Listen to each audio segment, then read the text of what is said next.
Olá pessoal, sou Eduardo. Eu estava um pouco sumido daqui do YouTube, então resolvi voltar para falar sobre as leituras que andei fazendo durante esse tempo.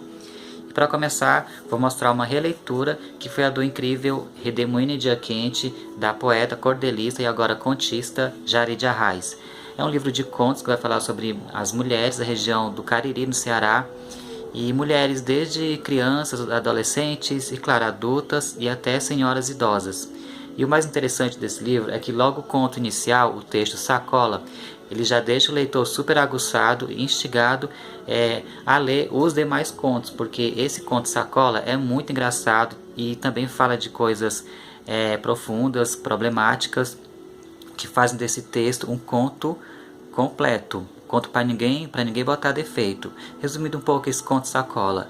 Ele vai contar a história de uma senhora idosa, muito sozinha, que já tem uma rotina. Então ela todos os dias ela vai à missa porque ela é muito religiosa, ela é devota do Padre Cícero Romão Batista.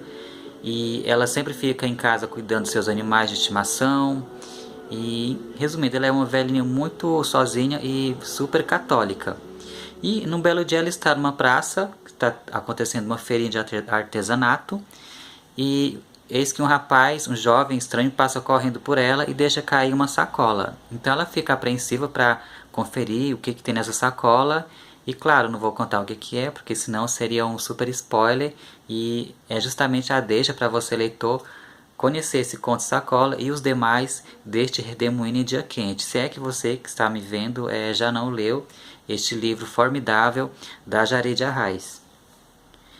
E eu li também para a Maratona Literária, do qual eu faço parte aqui na Penha, São Paulo, o livro da poeta, professora, atriz, dramaturga e outras várias afinidades que a Ave Terrena se propõe a desempenhar muito bem.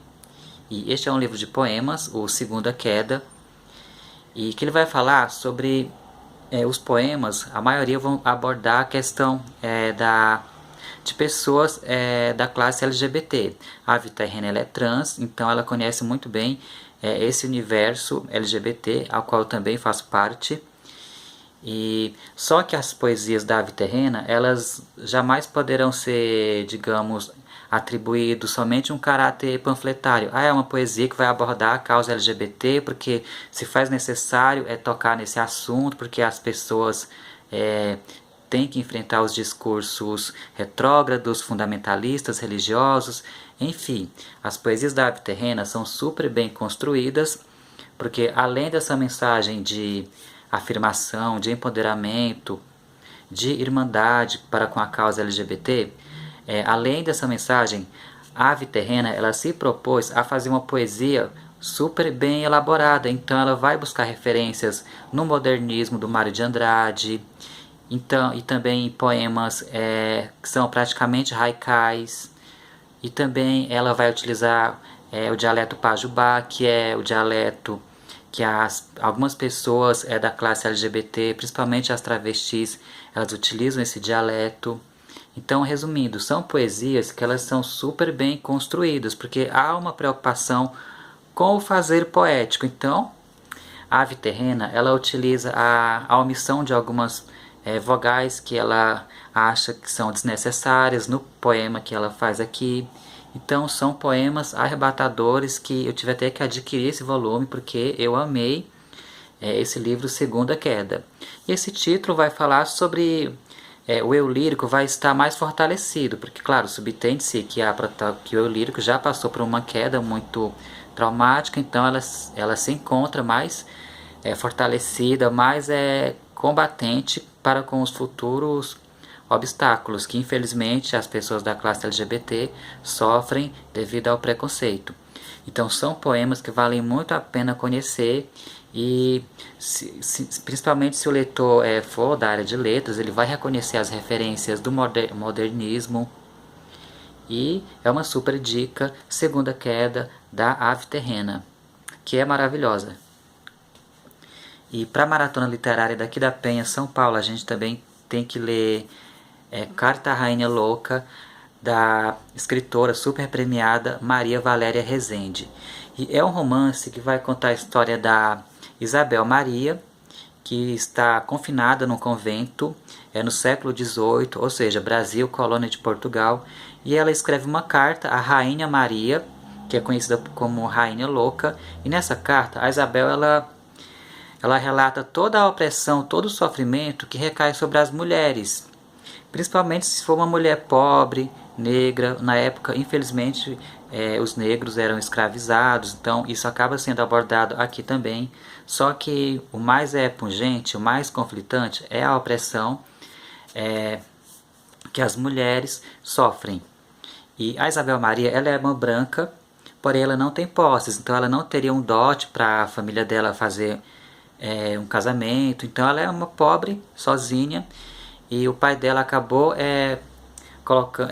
destinando a Isabel para trabalhar numa casa grande de um senhor, e ela acaba sendo praticamente tida como uma, não digo uma babá, mas uma ama, não, uma criada da sinhazinha chamada Blandina. Então ela é muito fiel a essa sinhá chamada Blandina. E eis que aparece nessa região um forasteiro, tido como herói, contando 1000 peripécias, 1000 vantagens, contando que ele venceu várias guerras no mundo afora, e ele também traz descobertas como o café, como o cacau, tudo para impressionar a Blandina, que é a sinhazinha rica, e claro, a sua criada pobre Isabel.